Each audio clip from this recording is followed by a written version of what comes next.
Pria ini tidak memiliki 5 hal yang dimiliki orang pada umumnya. Pria ini tidak punya kantor karena ia sudah tidak perlu datang ke kantor untuk bekerja dan mendapatkan uang.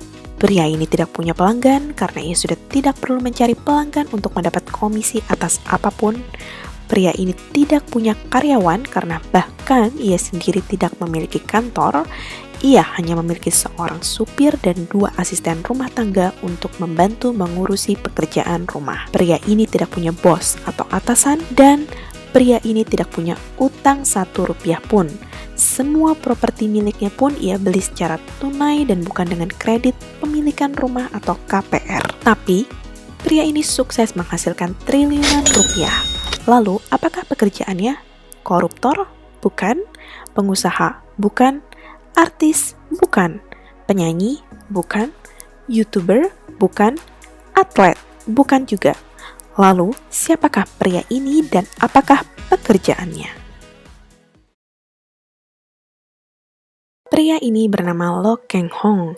Ia terlahir sebagai sulung dari 3 bersaudara di keluarga yang sangat sederhana. Lo Keng Hong lahir di Jakarta pada tanggal 20 Februari 1959. Kedua orang tuanya mulanya tinggal di daerah terpencil sekitar 30 km dari kota Pontianak. Di sana, mereka bekerja sebagai pemecah kelapa yang memakan waktu seharian. Akhirnya, mereka memutuskan untuk merantau ke Jakarta tanpa bekal apapun. Mereka akhirnya bekerja di sebuah toko setelah bermukim di Jakarta. Rumah petak seluas 4 kali 10 meter yang sering terkena rendaman banjir tanpa plafon di sudut perkampungan Jakarta menjadi tempat berteduh keluarganya selama itu. Ia bahkan langsung bekerja selulus SMA dan baru melanjutkan kuliah ke jurusan sastra Inggris di Universitas Nasional di Jakarta setelah bekerja. Untuk membiayai kuliahnya, ia harus bekerja di siang hari sebagai pegawai tata usaha di PT Overseas Express Bank atau OEB dan pada tahun 1990 ia pindah bekerja di Bank Ekonomi pada bagian pemasaran dan pada tahun 1991 ia menjabat sebagai kepala cabang di Bank Ekonomi. Pada tahun 1996 setelah bekerja selama 17 tahun ia memutuskan untuk berhenti bekerja dari Bank Ekonomi. Nah, di titik inilah cikal bakal kesuksesan Lo Keng Hong menjadi triliuner. Setelah memutuskan untuk berhenti bekerja dari Bank Ekonomi, ia memutuskan untuk berkonsentrasi penuh menjadi seorang investor saham dengan pengalaman pribadinya yang telah menjadi investor saham selama 7 tahun terakhir. Di mana ia pertama kali membeli saham di usia 30 tahun, yaitu pada tahun 1989. Nah, yang dari tadi penasaran apa sih pekerjaan Lo Keng Hong sehingga memiliki kekayaan sebesar triliunan rupiah? Inilah jawabannya. Lo Keng Hong adalah seorang investor saham. Pekerjaannya setiap hari adalah mencari perusahaan yang salah harga di bursa saham. Strategi investasinya adalah membeli saham perusahaan yang bagus dan murah, kemudian disimpan, menunggu dengan sabar sampai suatu hari pasar sadar bahwa harga saham itu terlalu murah dan kembali naik ke harga wajarnya. Dari sinilah ia mendapatkan keuntungan. Lalu, apa sih yang harus dilakukan untuk menjadi seorang investor saham seperti Lo Keng Hong? Hampir setiap hari dari pagi, siang, sore, hingga malam ia duduk di taman rumahnya melakukan 3 hal yang ia sebut sebagai RTI, yaitu reading, thinking, dan investing. Ia membaca 4 koran yang datang ke rumahnya setiap hari, laporan keuangan perusahaan, serta data statistik pasar modal. Hari-harinya dihabiskan untuk membaca, dan membaca. Kenapa demikian? Karena dengan membaca itulah ia dapat menganalisa saham mana yang bagus untuk dibeli. Lo Keng Hong berpendapat bahwa dirinya lebih senang duduk di taman ketimbang bermacet-macet ria menuju kantor. Padahal, dirinya mengaku menerima banyak tawaran pekerjaan di sebuah kantor nyaman dari sejumlah triliuner. Karena itulah, Lo Keng Hong tidak punya bos, tidak punya kantor, tidak punya pelanggan, tidak punya karyawan, dan tidak punya utang 1 rupiah pun. Semua properti miliknya pun ia beli secara tunai dan bukan dengan kredit pemilikan rumah atau KPR. Lo Keng Hong hanya punya 1 supir, 2 pembantu, dan 1 penjaga villa. Tapi, Lo Keng Hong tidak punya sekretaris.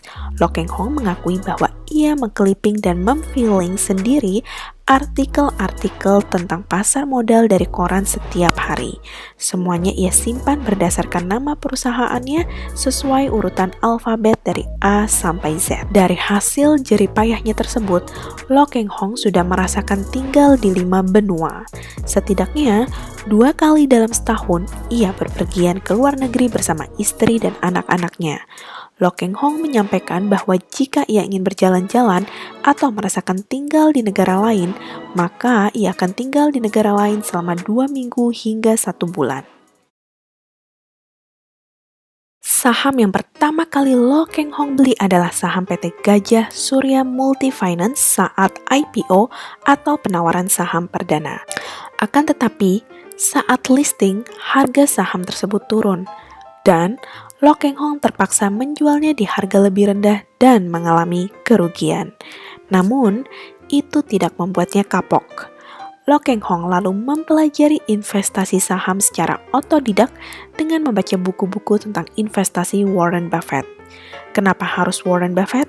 Karena dialah yang sudah terbukti mendapatkan uang terbanyak dari investasi saham. Lo Keng Hong memiliki 40 buku Warren Buffett, di mana diantaranya sudah dibaca 4 hingga 5 kali agar lebih mendalami isinya. Yang belum tahu siapa Warren Buffett adalah investor tersukses di dunia dan ia juga terkenal sebagai investor jangka panjang. Pada tahun 2020, Warren Buffett adalah orang terkaya nomor 4 di dunia dengan total kekayaan sebesar 1.150 triliun rupiah. Gaya investasi Warren Buffett adalah value investing, di mana ia melakukan fundamental analysis untuk mengetahui kualitas keuangan dari suatu perusahaan dan membelinya ketika harga saham tersebut di bawah nilai wajar. Gaya kerja Warren Buffett pun termasuk unik.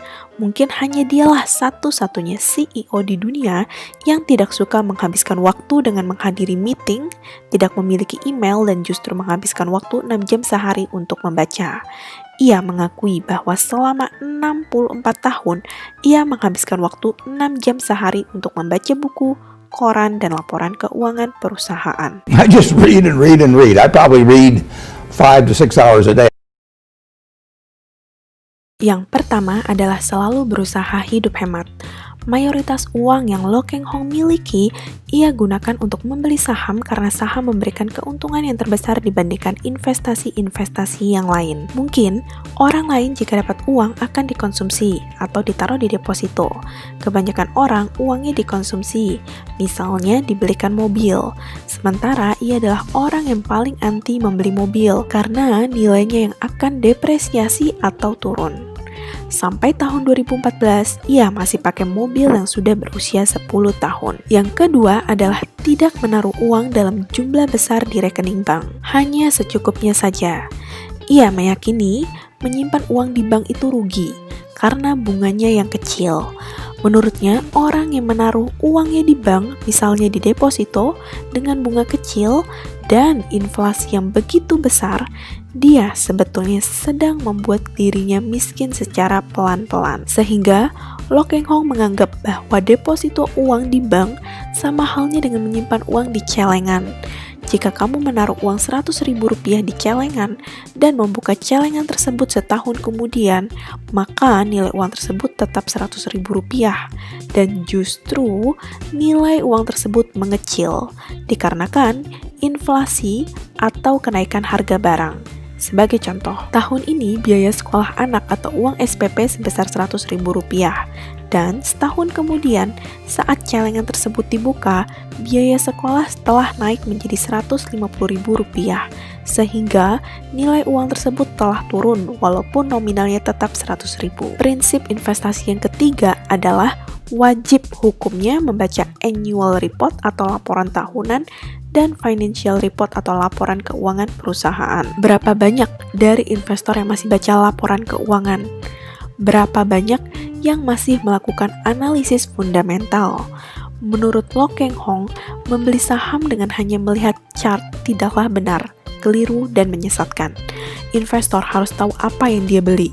Tuhan itu Maha Pengampun, tapi bursa saham tidak punya belas kasihan pada orang yang tidak tahu apa yang dia beli. Nasihat Lo Keng Hong bagi orang-orang yang baru mulai berinvestasi ialah jangan pernah membeli saham sebelum membaca annual report-nya. Karena dengan membaca annual report atau laporan tahunan, kita bisa mengetahui bidang usahanya, labanya atau profitnya, keuangannya, pemiliknya, serta direktur dan komisarisnya, agar kita tahu apa yang kita beli dan tidak membeli kucing dalam karung. Sebagai informasi tambahan, laporan tahunan dan laporan keuangan perusahaan-perusahaan publik dapat didownload dari website resmi mereka. Lo Keng Hong dikenal hampir mengalokasikan seluruh asetnya di pasar modal dan hanya menyisakan sebesar 15% saja sebagai dana darurat. Di antara banyak kisah sukses berinvestasinya, ada 3 saham yang tercatat memberinya keuntungan dalam jumlah yang fantastis. Yang pertama adalah PT United Tractors. Lo Keng Hong membeli saham UNTR pada tahun 1998 dengan seluruh modalnya. Saat harganya Rp250 per saham sebanyak 6 juta lembar saham, yang berarti modalnya saat itu sebesar 1,5 miliar rupiah. Seluruhnya diletakkan di saham UNTR saja. Kemudian, ia menjualnya sekitar 6 hingga 8 tahun kemudian pada harga rata-rata sebesar Rp15.000 dan menikmati keuntungan sebesar 5.900%. Ia memperoleh 90 miliar rupiah dari penjualan saham tersebut. Kuncinya, Lo Keng Hong memiliki kompetensi untuk menganalisis fundamental perusahaan serta berani mengambil resiko dengan membeli saham UNTR saat investor lain panik menjual saham mereka. Yang kedua adalah PT Multi Breeder Adirama Indonesia. Lo Keng Hong berhasil mengulangi kesuksesannya di saham yang lain. Hal ini terjadi ketika ia membeli saham PT Multi Breeder Adirama Indonesia atau MBAI. Pada kesempatan kali ini, Lo Keng Hong membeli saham MBAI pada tahun 2005 saat harganya masih Rp250 per saham dan ia membelinya sebanyak 6,2 juta lembar saham, yaitu sekitar 8,28% dari total kepemilikan, yang berarti modalnya saat itu sebesar 1,55 miliar rupiah. Hasilnya, setelah Lo Keng Hong menyimpannya selama 6 tahun, harganya naik menjadi Rp31.500 dan dia menjualnya di tahun 2011 serta memperoleh keuntungan sebesar 12.500%. Ia memperoleh Rp195,3 miliar dari penjualan saham tersebut. Yang ketiga adalah PT Panin Financial. Lo Keng Hong juga pernah memiliki 850 juta lembar saham PT Panin Financial. Lo Keng Hong membelinya di harga Rp100 dan 1,5 tahun kemudian ia menjualnya di harga Rp260, sehingga nilai investasinya naik dari Rp85 miliar menjadi Rp221 miliar dan memperoleh keuntungan capital gain sebesar Rp136 miliar.